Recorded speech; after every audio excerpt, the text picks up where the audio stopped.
जीवन में एक समय ऐसा आता है जब इंसान को लगता है कि अब उसके पास कुछ भी नहीं बचा। रिश्ते टूट जाते हैं, दोस्त साथ छोड़ देते हैं, मेहनत का फल नहीं मिलता और किस्मत हर मोड़ पर हार का मजाक उड़ाती है।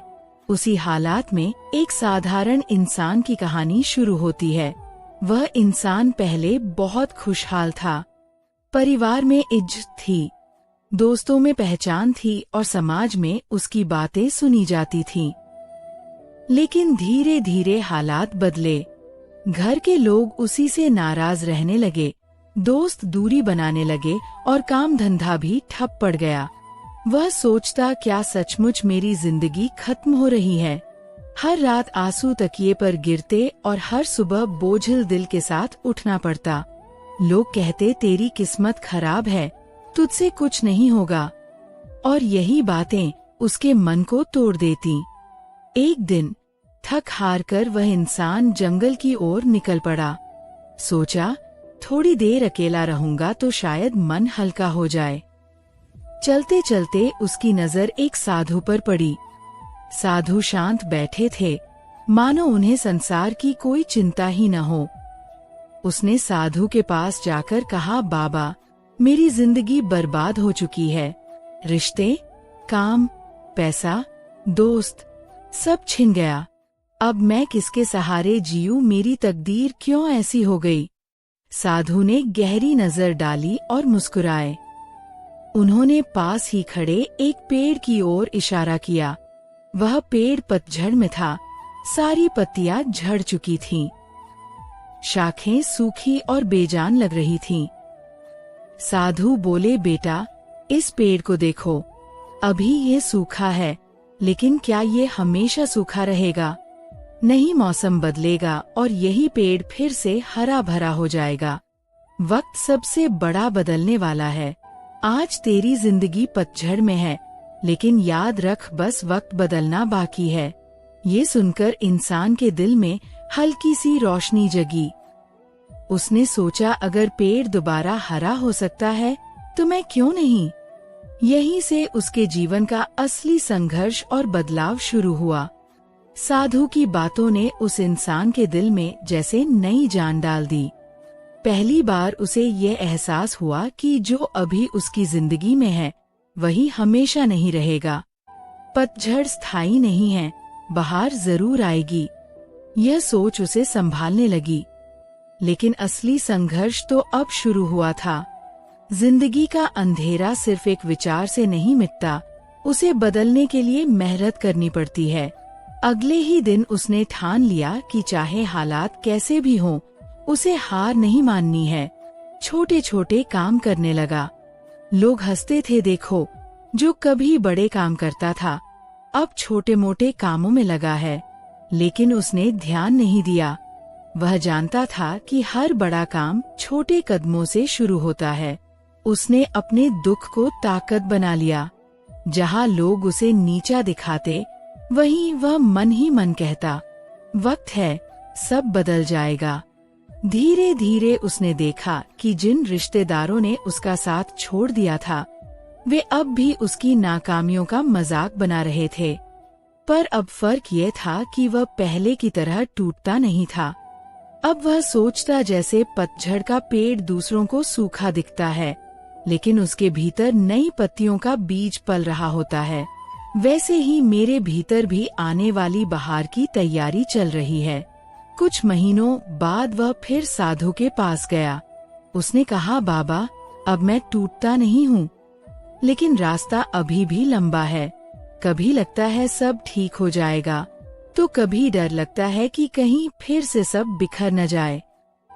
साधु मुस्कुराए और बोले, बेटा, वक्त दो तरह से बदलता है, एक बाहर से और एक भीतर से। अगर तू अपने भीतर के वक्त को बदल देगा तो बाहर का वक्त अपने आप बदल जाएगा। ये सुनकर वह चौंक गया। भीतर का वक्त? साधु बोले, हाँ, जब तू अपने भीतर का नजरिया बदल लेगा तो तुझे दुख भी सबक लगेगा, मुसीबत भी अवसर लगेगी और अकेलापन भी शक्ति लगेगा। बस यही भीतर का वक्त है जो बाहर के वक्त को बदल देता है। उस दिन से उसने न सिर्फ काम पर ध्यान दिया, बल्कि अपने विचारों को भी बदलना शुरू किया। अब वह शिकायत नहीं करता था। जहाँ पहले कहता था मेरे साथ ही क्यों, अब कहता यही रास्ता मुझे मजबूत बनाने के लिए है। धीरे धीरे उसका मन शांत होने लगा। लोगों की बातें अब उसे चुभती नहीं थीं। वह जान गया था कि इंसान को गिराने वाला दूसरों का ताना नहीं, बल्कि उसका अपना कमजोर मन होता है। अब उस इंसान ने अपने भीतर का वक्त बदलना सीख लिया था। लेकिन जिंदगी इतनी आसान कहाँ होती है। हर दिन नई परीक्षा सामने आ जाती। कभी पैसों की कमी, कभी लोगों के ताने, तो कभी अपने ही मन का डर। लेकिन अब वह टूटता नहीं था। वह समझ चुका था कि हर कठिनाई उसे और मजबूत बना रही है। जैसे लोहे को तेज तलवार बनने के लिए आग और हथौड़े की मार सहनी पड़ती है, वैसे ही इंसान को भी महान बनने के लिए कठिनाइयों से गुजरना पड़ता है। उसने छोटे छोटे कामों से शुरुआत की। कभी मजदूरी, कभी दूसरों के काम करना, कभी किताबें पढ़ना और सीखना। वह जानता था कि कोई भी काम छोटा नहीं होता। हर काम इंसान को कुछ न कुछ सिखाता है। धीरे धीरे उसने अपने काम में निपुणता पाई।